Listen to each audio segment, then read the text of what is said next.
Representative Tlaib is a native Detroiter.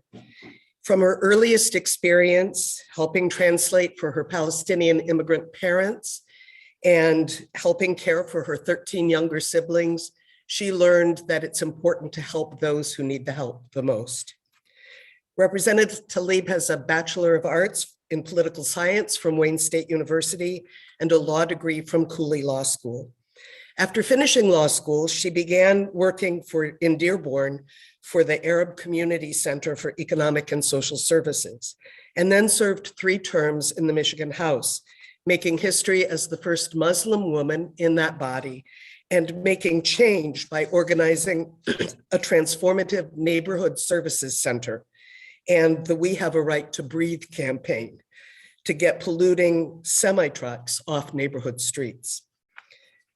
After her time in the State House, she joined the Sugar Law Center for Economic and Social Justice, where, among other things, she worked to combat emissions from the Marathon oil refinery. In November of 2018, Representative Tlaib won the election for the seat in the US House and quickly gained national attention as a member of the squad.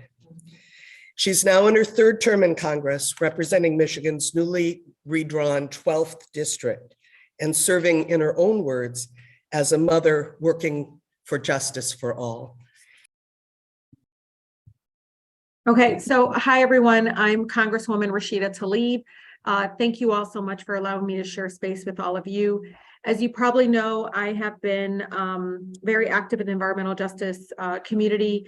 Prior to even becoming a member of Congress, I worked at the Maurice and Jane Sugar Law Center for Economic and Social Justice, where we worked specifically about filing injunctions, holding corporate polluters accountable, including also supporting the movement for community benefits agreements, especially with large-scale development, where we can get some I think environmental and public health protections as folks move forward in using public tax dollars for various developments.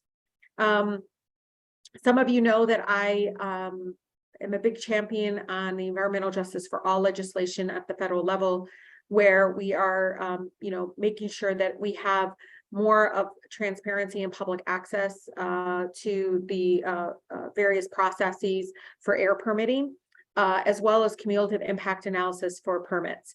And so I'm really pleased to be here. I know that many of you might have some questions for me specifically. I was told that there'll be more of a back and forth, but if folks have questions now, we can proceed and talking about, I think, what people might have in their mind. You have on their mind.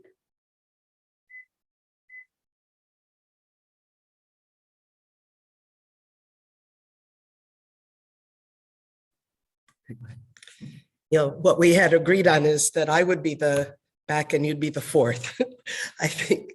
So I'm wondering if you could tell us when you became concerned about environmental justice. Was there some event that served as something of a tipping point for you, a moment when you knew that you needed to address environmental justice concerns? Yeah, I grew up in Southwest Detroit, where playing outside as I came in, I didn't know what it was. It just smelled like rotten eggs. My clothes I knew it was a funky smell because when we visited our cousins or went to Cleveland, Ohio to see family, I didn't smell that out there, and so I thought that smell was normal. And as I got older, and of course understanding what's going on, is a number of my classmates and my neighbors and everyone talking about the high rates of cancer, asthma, respiratory issues in Southwest Detroit. And then even just traveling, right? Like I was like, oh, I thought this many trucks coming through our neighborhood was normal. And so for me, it was that lived experience of being surrounded by over, a number of air permits from steel companies nearby, the Rouge plant, the water treatment plant, which always smelled awful. All the commerce that comes across the current Ambassador Bridge, again, living near all of that, only because I grew up about 4 blocks north of Delray, which everyone knows was impacted very heavily public health wise, as well as quality of life for many of the residents there that really were left behind to fend for themselves for the large scale corporate polluters that came and left, and some are still there.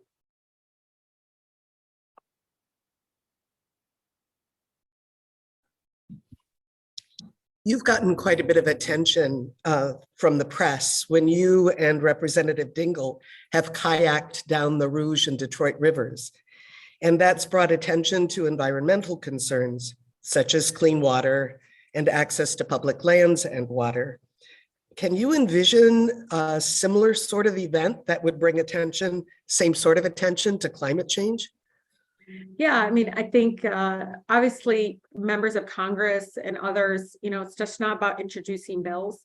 You can introduce a bill, use it as an organizing tool, try to create pathways to have people have a very constructive conversation that increases, the movement work and the work that you all are trying to do. But I believe in some of the actions in regards to, moving forward in civil disobedience, moving forward in all of the actions that I see many of our young people doing, primarily because, for us, even through the legislative process, the urgency is not there. And so I am very much a person that had to block trucks personally to get the Ambassador Bridge owners to stop letting 10,000 trucks come through our neighborhood. I don't think he would have got jailed for a day because he kept going through the courts. We kept winning. He still wouldn't comply. But for 45 minutes, myself and a number of my neighbors sat in the street and blocked the semi trucks from coming onto our local communities. The same thing with the petroleum coke that was dumped in the riverfront. Many people said, okay, go through the process of calling the Michigan Department of Environmental Quality, as well as, EPA and others. When I turned to them as a state representative, they came back and said that the petroleum coke was okay, that it was safe. It took me, basically being able to allegedly to get samples of the petroleum coke and get it independently tested by the Ecology Center in Ann Arbor. And the results came back as we knew, because again, petroleum coke is a byproduct of the dirtiest crude oil you can find in the tar sands. And so came back that carcinogenic, all these issues with it. And then of course, MDEQ and folks came back and said, okay, well, yeah, maybe it is going to impact people's public health, or it is toxic, but not if it's contained. They adjusted it, but it took that kind of movement work, right? It's not just about kayaking, but actually bringing attention and creating kind of a bullhorn, a pushback against those that think that this is normal. All right, those are great examples. I'm wondering if you could identify differences that you see between environmental justice and climate justice, if you see distinctions between those two. Sorry, my kids all came from school and they're all around me. I think they are very much interconnected, and that we should always be talking about them in the same breath, right? I feel like there may be some differences on the ground, of course, but at the end of the day, the frontline communities suffering from environmental racism are the same communities that will be most impacted by climate change, as we know. So we can't fight one without fighting the other. And so the common enemy for me and for many of us on the ground that have been doing organizing work, especially in southeastern Michigan here, is corporate polluters and our government agencies and those elected folks that let them get away with it, again trying to normalize it. So we need better laws and better enforcement, and we need community groups like you all keeping the pressure on all of us from the inside as well as from the outside. So I understand the need for continued pressure. What are the biggest challenges that you've faced in moving policy toward a just climate policy? I mean, it's really hard. It's almost like, and I think all of you would be surprised to hear this because I think it may resonate. It's feeling believed. I don't know how to explain this, but like we're saying the earth is burning. We're saying that this is a huge crisis right now in our country. And I don't know if my colleagues believe it. They're not at a point where they may be denying climate, because I even hear some colleagues that never acknowledge that the climate crisis is happening, but they don't seem to be on the same page of moving with the urgency that's needed. I think that's the biggest obstacle. Even as President Biden, as he, I remember right before he got elected, he says, I'm gonna need you as we move this forward. And I look up at him and I said, I'm not gonna probably be your favorite member of Congress, primarily because I'm on a different timeline. And he kind of looks and smiles. And I said, but I said at that time I said to President Biden at that time, my residents don't have another year, another month, another day to live in this kind of environment. Many of them, again, continue to be directly impacted by it. And so my biggest obstacle is getting folks on the same timeline and understanding, like, time's up. We got to do something now in a very aggressive, bold way. Okay. Some Americans are becoming increasingly aware of climate justice issues when they hear about the Marshall Islanders and people from Kiribati and other places who are being forced to move when their homelands are inundated by rising sea levels. Are those problems more, less, or equally of concern to you as the threats to communities like the one you represent in Michigan? Yeah, I mean, when we work on climate policy, we certainly are thinking about places across the world that are already facing the worst impacts, especially because so much of the pollution that has driven climate change was released in America. We again have to see all of this as connected, because when American companies, especially, our American companies extracting and burning fossil fuels create climate refugees around the world, we have a responsibility to help our neighbors, again, globally. Of course, my top priority will always be our residents, centering on them, bringing their voices to Congress. Every time I set foot on the House floor, I try to bring my district with me. I mean, the people who entrusted me to represent them. But on climate policy, there's no conflict between advocating for my residents here at home and advocating for the people already facing the worst impacts around the world, because the policies that are going to benefit the residents here in the 12th Congressional District are the same ones that will help slow down, the climate change that we see around the world. And my son is giving me this note that says, tell them it's because they're all I'm not saying this, but okay. They are. I know. He's saying that many of my colleagues are at an age bracket that they're not going to actually feel the pain of doing nothing. So you all be happy to know I have a 17-year-old that is constantly reminding me the earth is burning and that I need to move quicker. So at least you have confidence. I'm sorry about that. He will just continue to talk in the background.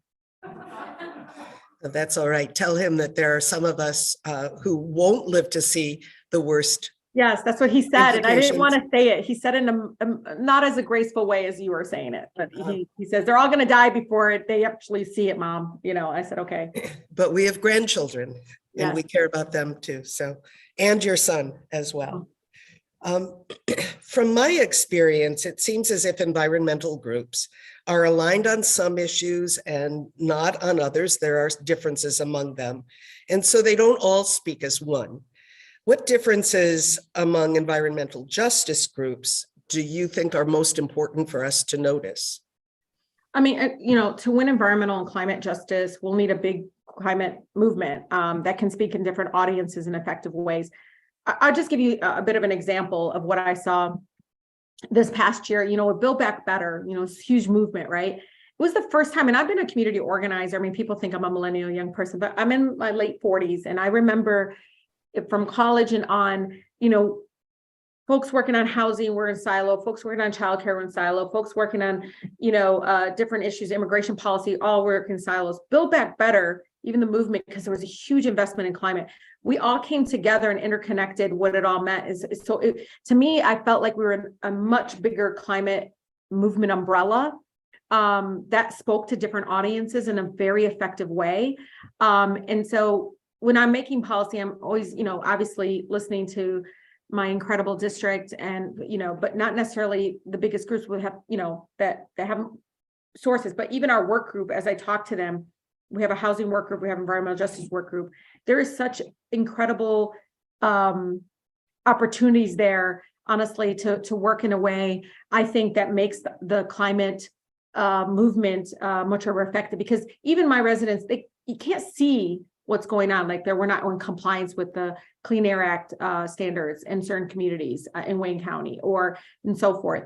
But when the flooding happens, right? I mean, when things they see it happening, all of a sudden it impacts them, and they're talking about infrastructure, all that is around this bigger, obviously, climate movement that we're all part of. So I think it's really important because even the different environmental justice groups and how they're crafting policy and everything, they're all coming from a different lens. But I do believe, though, we're missing an opportunity to bring other groups, that are not considered under environmental justice, into our movement. So I just think that that's something, even with this question, I keep thinking about EJ groups doing what they did with Build Back Better. It was an incredible time. I've never been in a room where all these folks from childcare, from immigration, from housing, you name it, were in that room, speaking in unison on this issue.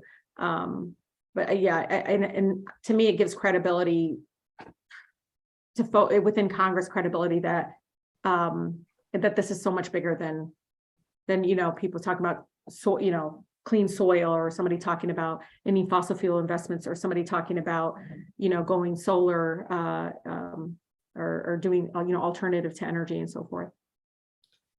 Well, you talked about the beautiful moment in the Build Back Better process. And I'm wondering if you can see a way that in the future, when we're not allowed to use that name anymore for legislation, we can make sure that the disparate voices of environmental justice groups are included. You're asking how we can include them? Yeah. What are the ways to make sure that everybody's voices are heard? Well, I'll tell you, we had a congressional hearing in the east side of Detroit. And even though our environmental groups, many of them, the state ones and even local ones, sometimes are not made up of the residents directly butting up against these corporate polluters. And that's the truth. Like even yesterday, as I'm hearing people testify, I love that people are showing up in this way. But I think sometimes having the person in first person speak up about living next to corporate polluters and how that impacts their life, how dehumanizing it can actually feel to see yourself continuing to get sick, your community, your neighbors leaving because of the pollution, and you being, again, feeling this trap of no one cares and so forth. Having them speak up, because even in our panelists, I noticed my colleagues, the members of Congress that attended, listened more when folks were telling their story in the first person. I live next to.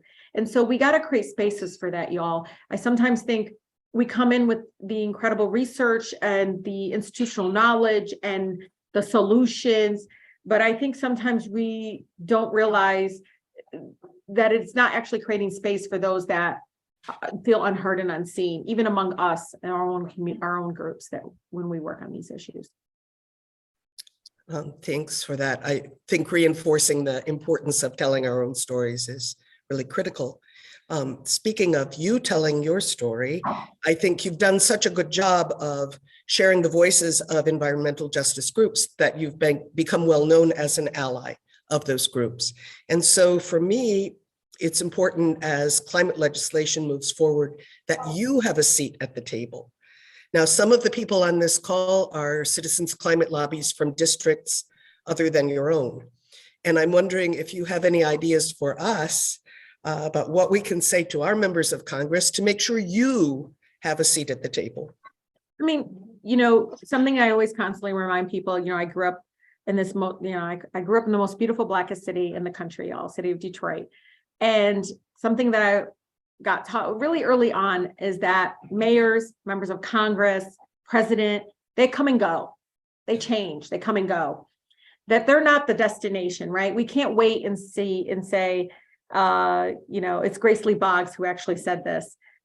She said, the awareness of consciousness of the people is what can lead to transform and change. What she meant was, what I think it's about is that transformative real change, from organizing labor in the workplace to civil rights movement, all that. It didn't happen because a member of Congress is like, this is a great idea, let me just do this, or a president's like, this is a great idea. It was all done because of movement work on the outside. So all of you are giving credibility for someone, me on the inside, saying that this has to be done. Because the more you're all pushing, all of this, it will push this administration and members of Congress. I say that to you all because, I find that right now, there have been decisions made that I'm shocked is being made right now by the current administration, and, been public about my disappointment. But I think it's because we sometimes think, okay, we're not going to knock on that door because President Biden is not our destination. He's the door. He's the door to get to where our destination is, which is obviously living in a world free of this kind of, harm and hurt for our communities. And so the way you can help is not to settle. I find that we sometimes don't want to do it because of who's the president, or we're not doing it because it's like, we're going to don't do that. Because if we go to sleep during this moment and not pushing and being aggressive, because I'll tell you, if it was a different president, I think people would be much more inclined to be out in the streets demanding the shut, you know what I mean? Instead of the young people only being out there on their own. Some of them met with violence to stop this pipeline, to stop all of the decisions being made, even on states, that I feel like the way you can help someone like me to have validity or credibility at a table is to create that agitation or that movement outside of the halls of Congress, because that's the only way we're going to get it. Again, we were only able to allow to organize unions is because workers stood up and they marched and they demanded that change. Same thing with the civil rights movement, boycotts, pushing, making sure that, again, the folks in the streets as they're organizing that's how they're getting heard in Congress. You all have to continue to do that. And all of a sudden you'll start seeing that many of us who are like, when are we going to talk about clean water? When are we going to talk about cumulative impact analysis? When are we going to talk about ending the fossil fuel subsidies? All of a sudden, these are issues that they want to talk to us about. Right now, I don't think we're, metaphorically banging on the door of the president or the White House and others through the movement work and organizing as much as we should right now. Okay. What can environmental groups do to support our environmental justice allies? What can environmental groups do to support EJ allies? Yeah, this is how you do it. Again, there are some right now working in silos and not feeling the support. And I mean, this is just me speaking truth to power. This is where I get in trouble. But I just want you all to know, just because we have a Democrat in the White House does not mean that we stand still and not demand, again, more urgency and movement on these issues. Environmental justice allies right now,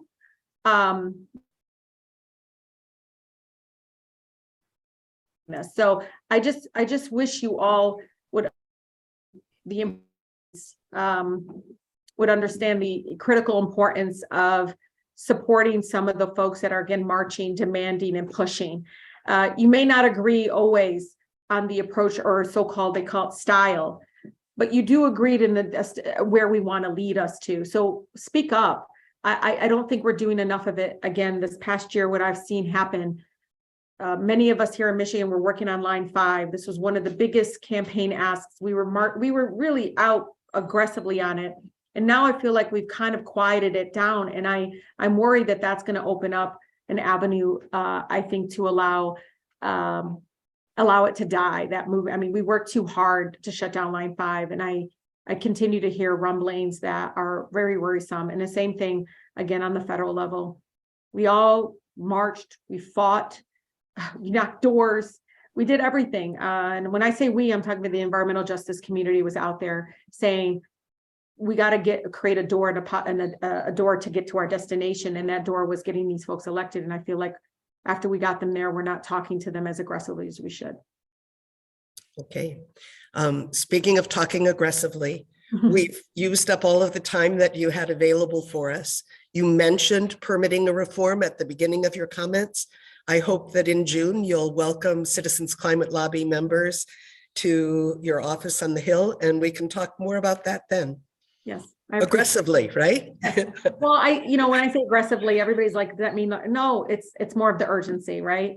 I think we're almost like waiting for somebody to do right. They're waiting for us to knock on the door and say, like, what's up? This is something you said you were going to work on and you haven't done enough. And, it's going on, year 3. Thank you very much for Oh, thank sharing you. your day with us. Thank you all so much. Take care.